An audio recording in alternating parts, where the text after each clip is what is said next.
Assalamualaikum warahmatullahi wabarakatuh. Salam sejahtera untuk kita semua. Apa kabarnya hari ini? Semoga selalu dalam keadaan sehat dan selalu dalam lindungan Tuhan Yang Maha Esa. Dan tentunya selalu semangat untuk terus belajar. Nah, pada kesempatan kita kali ini, kita akan meneruskan materi kita yang kemarin. Kalau kemarin kita sudah belajar mengenali dan memahami apa itu surat pribadi dan surat dinas, nah sekarang kita belajar menelaah struktur dan bahasa surat pribadi dan surat dinas.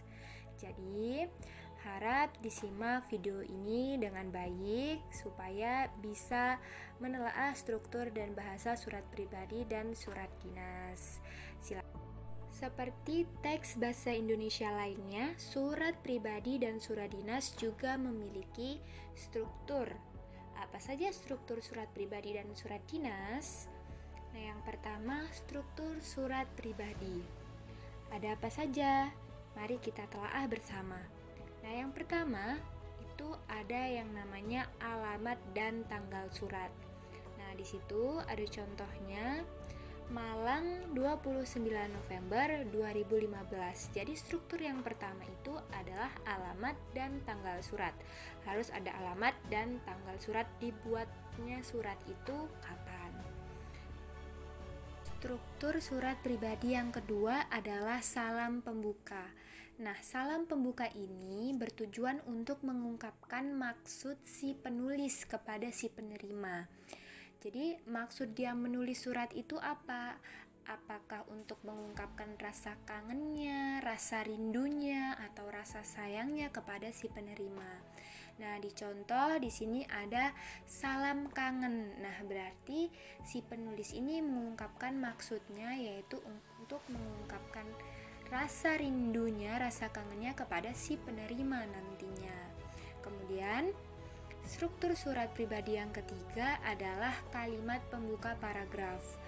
Nah, seperti kita ketahui bahwa surat pribadi itu adalah bentuk komunikasi interaktif antara dua orang, yaitu si pengirim dan penerima, dan berisi masalah pribadi seperti menanyakan kabar atau keperluan pribadi lainnya.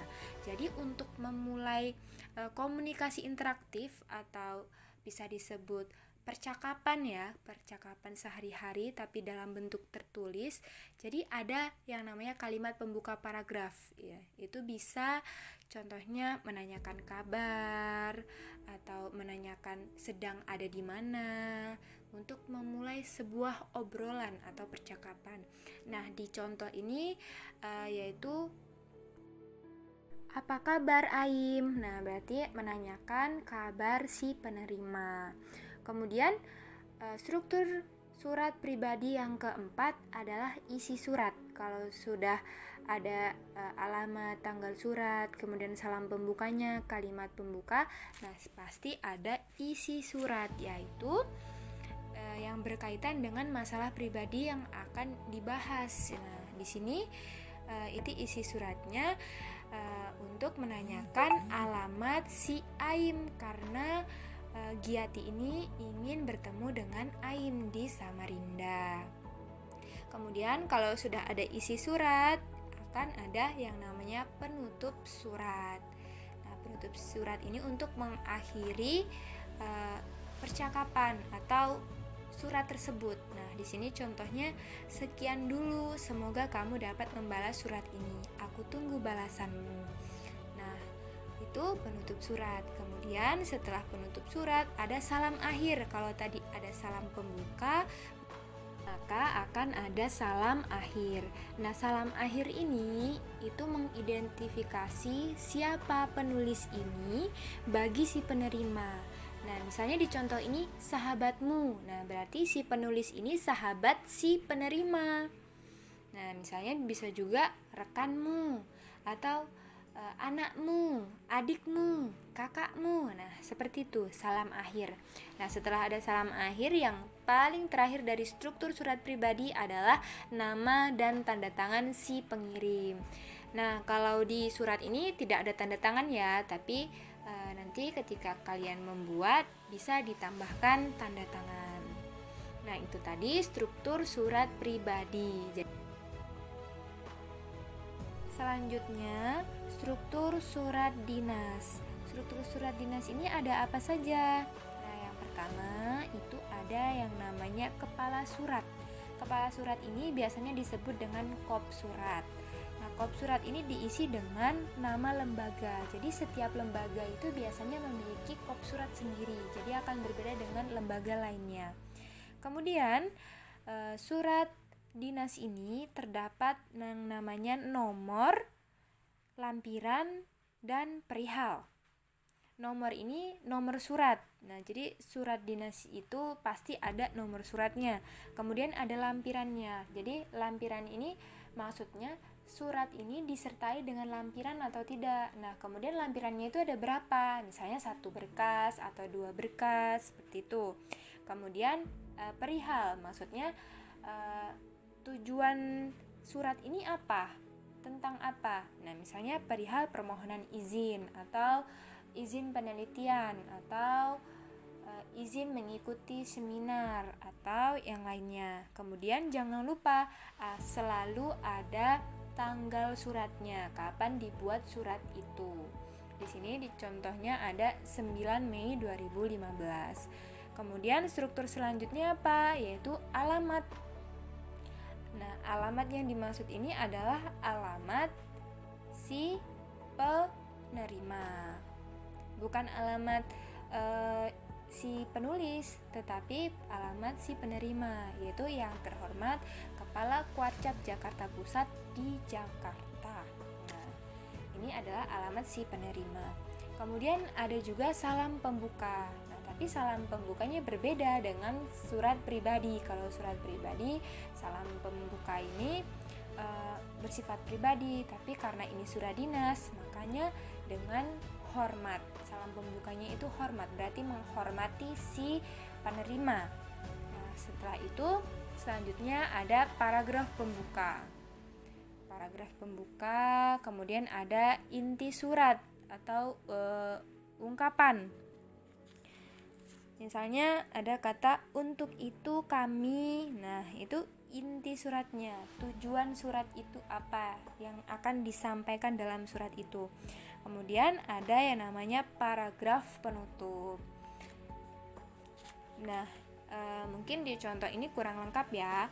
Seharusnya setelah paragraf penutup ini ada yang namanya salam penutup. Salam penutup itu misalnya hormat kami.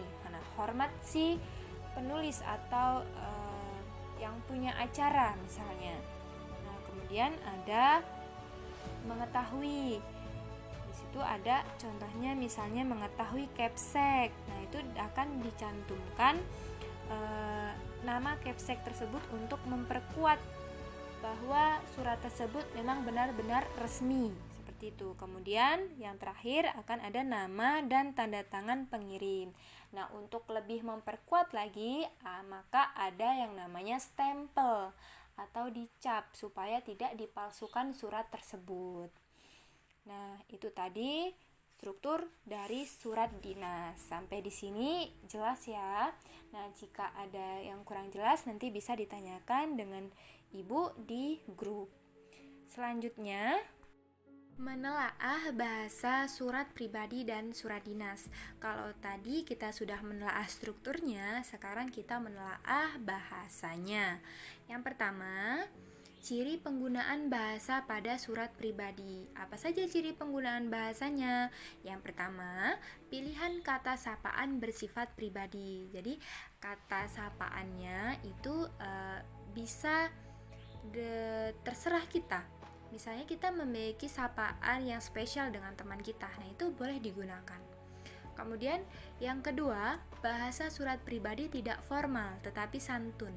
Jadi, dalam surat pribadi itu bahasa yang digunakan adalah bahasa sehari-hari. Seperti kita mengobrol dengan teman, dengan ibu, saudara, atau siapapun itu. Tidak seperti surat dinas yang harus resmi dan formal.